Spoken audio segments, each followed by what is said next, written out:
दोस्तों, हर साल 10वीं और 12वीं कक्षा के परिणाम घोषित होते ही एक वाक्य खबरों में आम सुनाई देता है कि इस बार भी लड़कियां बाजी मार गईं। परंतु एक बात गौर करने योग्य है कि जैसे जैसे ये लड़कियां कॉलेज और विश्वविद्यालय में जाने लगती हैं, उनके आंकड़े धीरे धीरे कम होने लगते हैं। संख्या की दृष्टि से लड़कियां कम हो जाती हैं। स्कूल से स्नातक की कक्षाओं तक पहुंचते पहुंचते स्थिति बदल जाती है और एडमिशन लेने वाली लड़कियों की संख्या में तेजी से गिरावट होने लगती है। नमस्कार साथियों, मैं आपका दोस्त राजीव और आप सुन रहे हैं राजीव की डायरी का पन्ना, कहाँ हैं पढ़ती हुई लड़कियां। दोस्तों, हर बढ़ते समाज में शिक्षा हमेशा से ही एक महत्वपूर्ण विषय रहा है।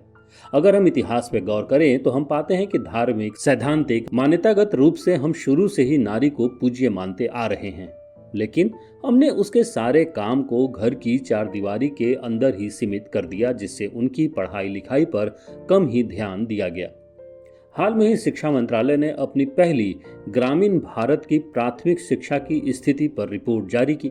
यह रिपोर्ट 20 राज्यों के 6,229 ग्रामीण परिवारों की तरफ से साझा किए गए आंकड़ों पर तैयार की गई है। इस सर्वेक्षण में ग्रामीण इलाकों के 6 साल से लेकर 14 साल के बच्चों को शामिल किया गया।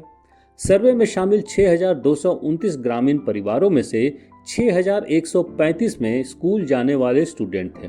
रिपोर्ट के मुताबिक समाज में पुरानी रूढ़ियां टूटी हैं और अभिभावक चाहते हैं कि उनकी बेटियां ग्रेजुएशन के मामले में बेटों से पीछे न रह जाए। बस इस रिपोर्ट के आते ही सरकार अपनी पीठ थपथपाने लगी।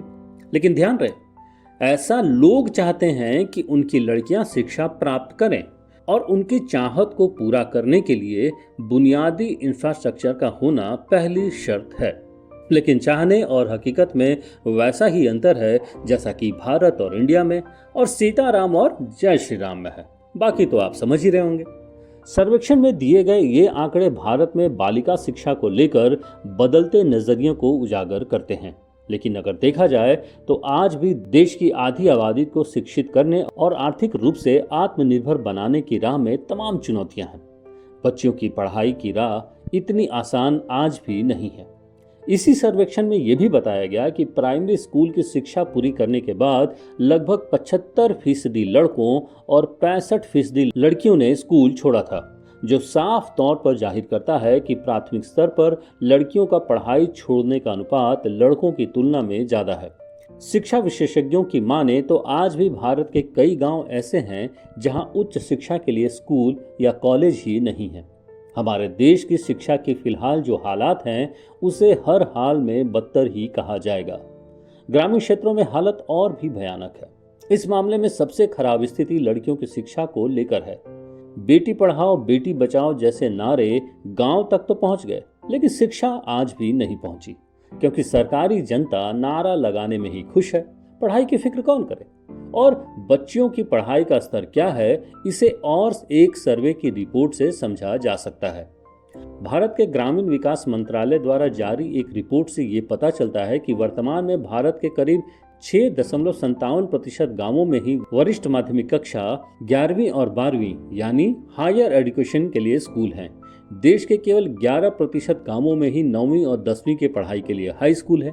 यदि राज्यवार देखें तो आज भी देश के करीब 10 राज्य ऐसे हैं जहां 15% से अधिक गांवों में कोई स्कूल नहीं है।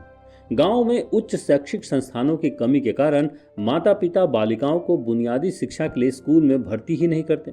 अगर नामांकन करा भी दिया तो स्कूल दूर होने के कारण उसे प्राथमिक तक ही पढ़ाने के बाद घर में बैठा लेते हैं, क्योंकि हाई स्कूल और इंटर की पढ़ाई उनके गांवों में उपलब्ध नहीं है।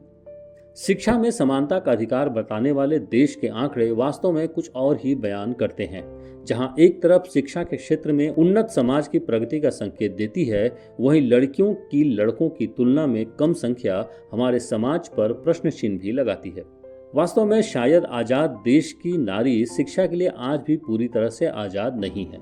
डेवलपमेंट इंटेलिजेंस यूनिट द्वारा किए गए सर्वेक्षणों के आंकड़ों के अनुसार गांवों में लगभग 37% माता पिता ने इस बात को माना है कि पारिवारिक कामों में हाथ बटाने के कारण उनकी बेटियों की पढ़ाई बीच में ही छोड़नी पड़ती है।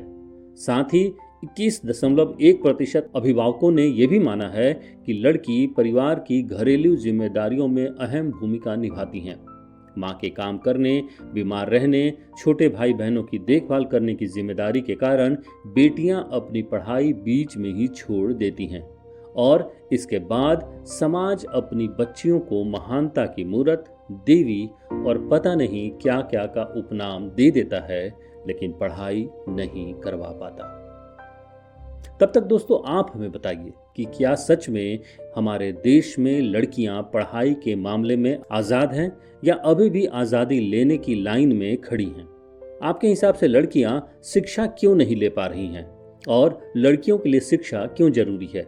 साथ ही लड़कियों की शिक्षा के मसले पर आपको किससे सवाल पूछने चाहिए और इसे कैसे बेहतर बनाया जा सकता है? दोस्तों इस मुद्दे पर अपनी बात जरूर रिकॉर्ड करें अपने फोन में नंबर 3 का बटन दबाकर या मोबाइल वाणी ऐप में ऐड का बटन दबाकर, क्योंकि ग्राम वाणी विश्वास करती है कि बोलेंगे तो बदलेगा। नमस्कार।